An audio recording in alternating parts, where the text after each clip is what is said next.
weather news? どんなんでしたっけ? Okay, let's dive deep. We're taking a look today at a name synonymous with Japanese baseball, a figure so immense.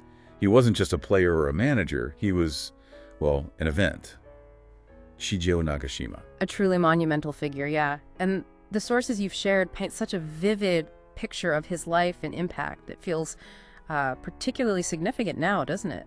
As news from Tokyo confirms his passing on June 3, 2025 at 89 from pneumonia. It really does. A genuine end of an era. Touched generations. Absolutely. The man known widely as Mr. Baseball or Mr. Giants, I mean, he transcended the sport, became this cultural phenomenon in Japan. Totally. So our mission in this deep dive, using this stack of articles, research, notes we've got here, covering everything from his upbringing, his stats, famous anecdotes, his broader cultural footprint, is basically to give you that essential shortcut to understanding why he mattered so deeply. Exactly. We're going to unpack his journey, right? Yeah, his triumphs, his quirks, the sheer charisma that made him unforgettable. Precisely. And the material it offers, layers upon layers, shows a man whose story is just so much richer than baseball numbers alone. So where does this remarkable story even begin? Well, it starts not under stadium lights, but way back in Sakura City, Chiba Prefecture. He was born February 20, 1936. Grew up in a farm family. His father was involved in town government, but sources say it was really his mother's strength that anchored them, especially later on. Right, and that early spark for baseball, it sounds like seeing players like Otomo Hiroshi and Fujimura Fumio really set him on his path. Yeah, seems so. And I love these details here about his homemade equipment, like a ball made of marble and cloth, a hand-sewn glove, even a bamboo bat. That's passion from the ground up, isn't it? Real dedication. And here's a surprising twist you mentioned. For someone from the Kanto area who had become Mr. Giants as a kid, he actually rooted for the Hanshin Tigers, inspired by Fujimura. That's funny, right? Just shows his early, pure love for the game itself, irrespective of those later team loyalties. Then moving to his college years at Rikkyo University, this period was marked by some significant personal hardship. Yeah, what happened there? His father passed away suddenly, and his mother, who sounds like a truly formidable woman, supported the family. The sources mention her even selling vegetables, taking the train to do it, just to make ends meet and keep him in school. Wow, that really puts his college career into perspective, that kind of pressure. Definitely. But despite that challenge, he was already sort of earmarked for greatness. Under manager Tsunashi, the sources note he received this special intensive training. Right, they were already comparing him to big names, DiMaggio, Yogi Berra. Exactly. He quickly solidified his place as the starting third baseman, but this is where things got a bit complicated. How so? Well, that special treatment didn't go down too well with the senior players. The material describes some friction, even physical bullying, and there's this striking moment where he actually defended himself with a bat. He fought back with a bat. Wow. Yeah. Must have created serious tension. I bet. What happened? Well, he faced potential disciplinary action, obviously. But ultimately, it seems the senior players backed down, and the punishment was less severe. It kind of highlights a certain resilience, a willingness to stand his ground, even early on. And speaking of surprising turns, the sources mention he and his teammate Shugura Tadashi even considered, ditching college to go pro early. For the money. They did. Apparently showed up right at the Chunichi Dragons office. No way. Yeah, told them they just wanted to make money playing baseball because they disliked the strict atmosphere at Rikkyo. But the Dragons representative, wisely, told them to finish school first. Imagine if Chunichi had just signed them then and there. History could be so different. A real sliding doors moment, absolutely. And his ultimate decision then to join the Yomiuri Giants over other interested teams like Hanshin, Taiyo, Hiroshima. The sources point to a promise he made. To his mother, right? To his respected mother, yeah.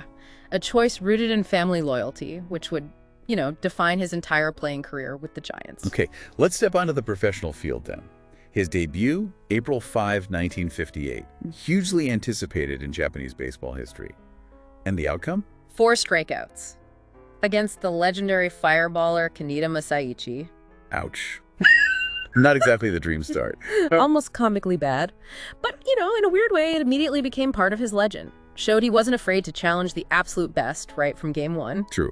And despite that debut, his impact was, immediate and explosive. Oh, absolutely. Rookie of the Year, won the batting title, home run title, and the RBI title. Nearly a triple crown in his very first season. That's just staggering. And the rookie records he set were incredible. Most hits in the Central League at the time, most doubles, most total bases, so many multi-hit games. He was a statistical force right out of the gate.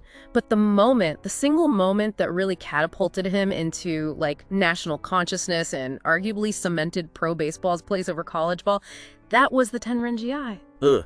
The Imperial Game. June 25, 1959. This game is pure stuff of legend. It really is. Bottom of the ninth, score tied. He's up against his big rival, Murayama Minoru. And he hits that dramatic walk-off home run. It's pure theater, played out right before the Emperor and Empress, a storybook ending that just seemed, I don't know, destined for him.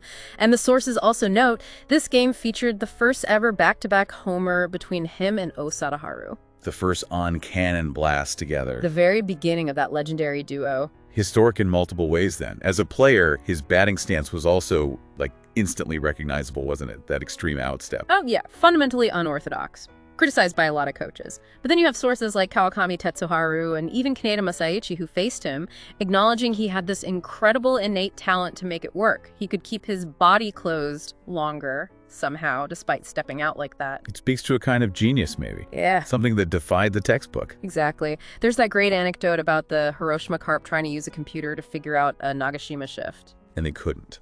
Couldn't do it. Because his hits were apparently so unpredictable, regardless of the stance. It was like his talent was just unquantifiable. Amazing. His performance wasn't just about form. It was feel, raw ability. And looking at his career numbers, they just reinforce this dominance. 10 times hits leader, that's still an NPB record. 6 times batting champion, a Central League record. And those advanced stats the sources mention, like RC, XR, SLG plus R, OPS plus R, RBA.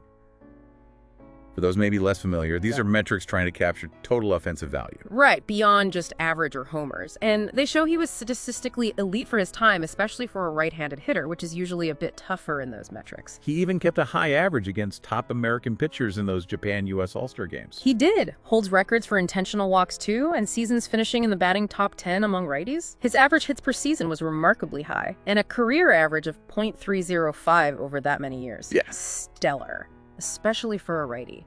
But beyond the pure stats, it was that flair for the dramatic, wasn't it?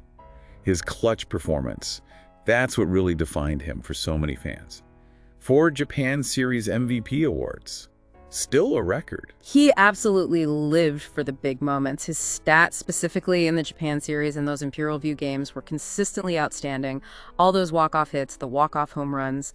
He just seemed to rise to the occasion when the pressure was highest. He really did. And his base running had moments too, right? Speed when he was younger. Yeah, hit inside the park home runs, including one off an intentional walk. Can you believe that? How does that even happen? Apparently the catcher stood up too far away. The pitch went wild and Nagashima just took off. Unbelievable. And of course, the famous or infamous moment where he passed a teammate on the base paths.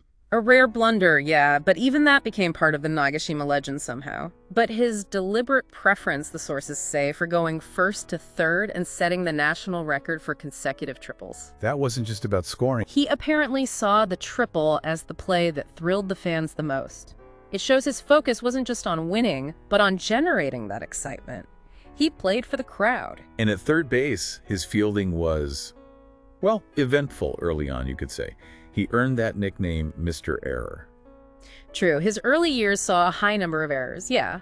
But they were often paired with these spectacular highlight reel plays. He wasn't just booting routine grounders. Okay, so flashy, but maybe inconsistent at first. Something like that. But the sources really emphasize his significant improvement over time. He ended up winning Diamond Glove awards. He even set a record for consecutive fielding chances without an error at third base later in his career. He definitely honed his skills and became a reliable defender alongside the Flash. So after a playing career that was just pure spectacle, he transitions into managing. Takes over the Giants from the legendary V9 manager, Kawakami Tetsuharu. Big shoes to fill. Huge shoes. And his first managerial stint from 75 to 80 was a bit of a roller coaster. Started with a surprising last place finish in his first year. Wow, from Mr. Baseball to last place, that must have been tough. Yeah, but then he quickly rebounded. Won league titles in 76 and 77, though they lost the Japan Series both times to the Hankyu Braves. He brought in some key players like Asano Keiji and John Sippen. This era was also marked by that massive controversy, right?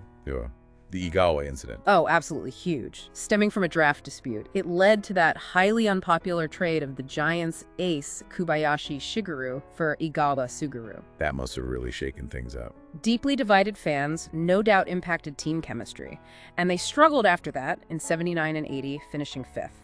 Sources cite comments from players who left, like Haramoto Izo, pointing to a lack of coaching cohesion, the team kind of losing its way. But even out of that difficulty, something interesting emerged. The Hell Ich camp. Right. He gathered these young players, the Cinderella boys, he called them, guys who hadn't been part of that V9 dynasty, put them through this incredibly tough training camp down in Eichu. What was the thinking there? It seemed like a conscious effort to forge a new identity, build a new core for the future, away from the shadows of the V9 era. And actually, many players who became central figures in later successful Giants teams came through that demanding camp. Interesting. So after that first managerial run ended in 1980, he was out of managing for quite a while, wasn't he? Yeah, a significant period. And he famously declined offers from multiple other teams: Taiyo, Nipponham, Yakult, Seibu, Oryx. Why turn them all down? He cited loyalty to the Giants mostly, and also a desire to study more. But there are specific anecdotes too, like the Yakult offer where his son Kazushisa was playing at the time, but the family apparently opposed him managing there. Oh, Or him recommending his junior Doi Shoso for the Oryx job instead of taking it himself. It really showed a deep, deep commitment to the Giants organization, even when he wasn't formally managing. so what brought him back for his second stint as Giants manager in 1993? Well, a few things seemed to align. There was apparently a reconciliation with Kawakami Tetsuharu, smoothing over some past tensions. That's important. Very. And more significantly, there were changes in the Yomiuri organization leadership. After Mutai Mitsuo passed away, Watanabe Tsuneo became president, and that seemed to pave the way for Nagashima's return. He even took a new jersey number initially, 33, representing 2 threes. Right. And famously, shortly after his return, he drew the winning lottery pick for this high school phenom. Hideki Matsui. A huge moment. His return felt strategic, maybe even a cultural counterpoint to the launch of the J-League around that time, bringing back the ultimate baseball icon. And his second era brought immediate success, didn't it? Culminating in winning the 1994 Central League pennant in that unbelievably dramatic winner-take-all 10.8 playoff game against Chunichi. Oh, that game. An epic showdown that just captivated the entire nation, and that year he finally won his first Japan series as manager, beating Seibu. This era also saw him coin and popularize that phrase, make drama. Which became such a huge cultural buzzword. Totally. Perfectly reflecting his whole approach to the game, didn't it? He certainly kept the drama going. There was the Galvez incident in 1998. His pitcher threw a ball at the umpire. Right, and Nagashima's response was incredibly powerful. He offered his resignation immediately and famously shaved his head in apology. Such a strong visual statement. It really was a stark demonstration of taking accountability that resonated strongly with the public. The 99 season was interesting too. You had rising stars like Wahara Koji winning 20 games, Nanomiya Tomohiro, Takahashi Yoshinobu. A lot of young talent. Yeah, but there was also tension from struggling veteran pitching and some, controversial decisions like keeping Kiyohara Kazuhiro in the cleanup spot despite a pretty bad slump. But the year 2000, that was a truly triumphant season for him, wasn't it? Absolutely. He even changed his jersey back to his iconic number 3.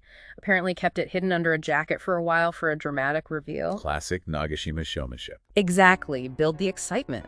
The team made key acquisitions, brought in veterans like Kudo Kimiyasu, foreign talent like Daryl May, drafted Takahashi Hisanori. They won the CL pennant, setting up that dream matchup. The highly anticipated On-N versus On Japan series. Nagashima's Giants against, Sadaharu's Dayhawks, a clash of legends. And the Giants fell behind 0-2 in that series. They did look like, I might get the better of them, but they mounted this dramatic comeback, won 4 straight games to claim the championship. What a way to go out, potentially. A perfect, dramatic ending to that managerial run. He announced his retirement from managing in September 2001. And when asked what baseball meant to him, he gave that iconic, simple, heartfelt answer. Baseball is life itself. Yeah.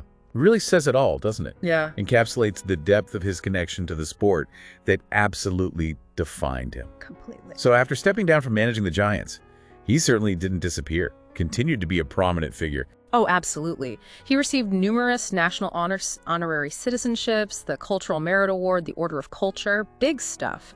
And then in 2002, he took on a new challenge, became the manager of the Japan national team, aiming for the Athens Olympics. A role many felt he was just destined for, given his stature. Mr. Baseball leading Team Japan. Exactly. But then came that tragic news in March 2004, just months before the Athens Games were set to start. Right, he suffered a cerebral infarction, a stroke. Yeah, it was devastating news. Left him with paralysis on his right side, significantly affected his speech.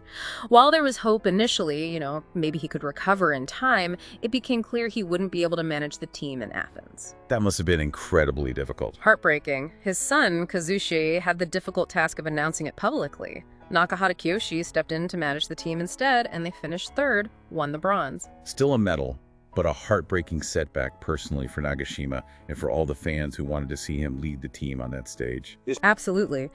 But despite those health challenges, he showed incredible resilience. Gradually started returning to public life around 2005. Attending Giants games, making appearances. Exactly. Meeting figures like the Emperor and Empress, participating in initiatives like the Dream Project for Youth Baseball.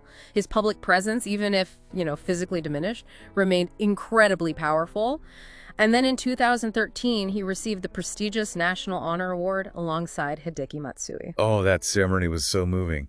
Seeing him there, giving a speech, even participating in the first pitch, batting one-handed with Matsui pitching. It was such a powerful moment of perseverance, wasn't it? And kind of a symbolic passing of the torch with Matsui right there beside him. Definitely.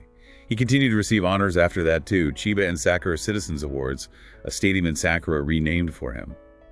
He did face further health issues, like hospitalization for gallstones in 2018. Right, but then perhaps one of the most touching moments, thinking about that Olympic dream, came at the Tokyo 2020 Olympics, held in 2021. Ah, yes, the torch relay. Participating in the Olympic torch relay alongside Osada Haru and Hideki Matsui. After the disappointment of Athens 2004, seeing him complete that segment, flanked by the two figures most closely linked to his legacy, it felt incredibly meaningful. A poignant, full-circle moment related to that Olympic dream. A beautiful image. Beyond the career stats and the later life challenges, it was his personality, wasn't it, that really captivated a nation. He was known for this warmth, this friendly nature. Absolutely. And his completely unique communication style, so full of onomatopoeia, ata, dado, pan, sash. Players would sometimes be utterly confused in the moment. I bet. But somehow later, the meaning behind the sounds would just click. It was like he communicated on a different level. His Nagashima-isms are legendary. Calling O's stance the flamingo, asking Matsui for more aurora, declaring the strike zone as eye range. What does that even mean? Who knows? But it sounded profound coming from him. And the anecdotes that grew around him are just priceless. Mistaking a player's name because his uniform said AKAI, which just means red. Oh my goodness. Or explaining that saba, the word for mackerel, meant fish radical plus blue. Just his own logic. He was also famous for redundancies, like saying tiredness of fatigue. It was just part of his charm, wasn't it? This unique way his mind seemed to work. Totally. He just had this singular way of seeing and describing the world. What about his family? His children, Kazushige, Mina, Masao, they became pretty well-known figures too. Yeah, the baseball royal family, they were sometimes called. Right. Kazushige became a player and later a popular TV personality. Mina, a sportscaster.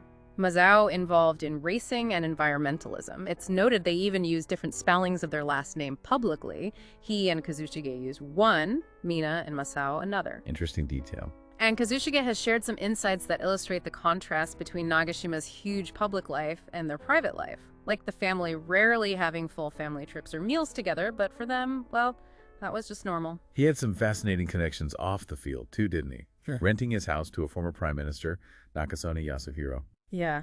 Mentoring Takagi Morimichi. Friendships with huge cultural icons like Ishihara Yujiro and Dekakura Ken. He even met the Pope and received a Vatican award for social welfare work. Wow. He reportedly played a role in mediating discussions during the really complicated Narita airport issue back in the day, and acted as a matchmaker for players like Horyuchi Tsuneo. His influence really reached into surprising corners of Japanese society. It really did, and some of those personal anecdotes just add to the whole mythos. The story of him leaving his young son Kazushige at the stadium multiple times after games. I heard that was actually confirmed. More than once. It was. Then there's that bizarre home invasion incident in 2002. Apparently, he calmly told the intruder he needed to change clothes first, which somehow scared the intruder off. Only Nagashima could react like that. Right. His involvement as honorary chairman of the Sega Sammy Cup golf tournament was also pretty groundbreaking. One of the first non-golfer celebrities associated with a pro golf event title like that. And even his managerial slip-ups became legendary, like that substitution error where he apparently wanted a Kubo but accidentally called for Motoki. And Motoki goes up and hits the game-winning RBI. And then in the post-game interview, Nagashima praised the wrong player, Hirasawa, for the hit. You just can't make this stuff up. Only Nagashima. And who can forget his famous line at his 60th birthday celebration during spring training, saying it was his first time turning 60. These moments, whether intentional or not, just added to this unique, almost mythical public image he had. It's probably worth noting, though, that as a manager, he did face criticism, particularly from figures like Nomura Katsuya. Ah, yes, Nomura. His great rival manager known for his data-driven ID baseball. Nomura famously labeled Nagashima's approach as relying purely on intuition and feeling computer baseball, as in relying on his gut, not computers. Right, instinct over analysis. Exactly.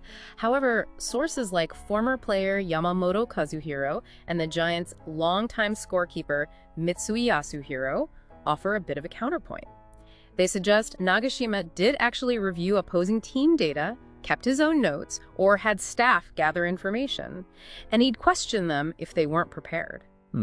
So maybe the computer label wasn't the full picture. Perhaps not entirely, and maybe he integrated analysis in his own unique way, alongside that powerful intuition he clearly had. And just those little personal details add to the picture too, like his picky eating habits, only eating the very tip of a triangular watermelon slice. Or taking just one bite out of a banana before tossing it. These small idiosyncratic habits just reinforce that image of a man who was kind of larger than life, operating by his own slightly baffling logic. Totally. And that final anecdote from the sources about his retirement day really kind of brings the private man into focus. His wife didn't attend the ceremony because she didn't want to get emotional, and his young son Kazushige initially didn't even know it was his dad's retirement game.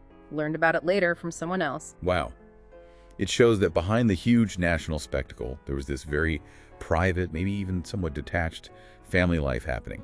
Kind of grounds the myth a little. It does. So, reflecting on everything we've touched on, Shigeo Nagashima's impact on Japanese baseball, and really its place in the culture, was just immense, wasn't it? He didn't just play or manage the game, he sort of embodied it, truly earned that title, Mr. Baseball. Absolutely. That incredible combination, the raw, breathtaking talent on the field, his uncanny ability to perform in the absolute biggest moments, his significant influence leading the Giants across two very distinct eras, and then layered on top, that utterly unique, charismatic, sometimes bewildering personality. It all converged to create this icon. His story is just so much more than statistics or pennant races, you know? Yeah. It's about this force of nature who inspired, entertained, and maybe even confused generations of fans. He really was. It leaves us with a thought to consider, maybe. Especially in today's sports landscape, which is increasingly dominated by data analysis, sabermetrics, strategic precision. Right, everything is measured now. Exactly. So what does the legacy of a figure like Shigeo Nagashima, someone known so much for instinct, for emotion, for sheer charisma, things that are really hard to quantify, what does that legacy teach us about maybe the heart of the game? What's the enduring value of that pure, unquantifiable magic he brought to the diamond, and that deep, deep connection he forged with the fans? Yeah. How will future generations, perhaps growing up in a world where sports are analyzed down to the millimeter, truly understand the phenomenon that was Mr. Baseball? Something to think about.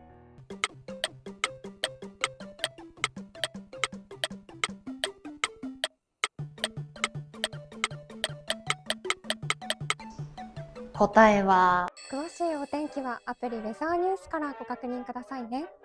じゃんけんぽん。うふふふふふふ。ミザエさんはウェザーニュースの提供でお送りしました。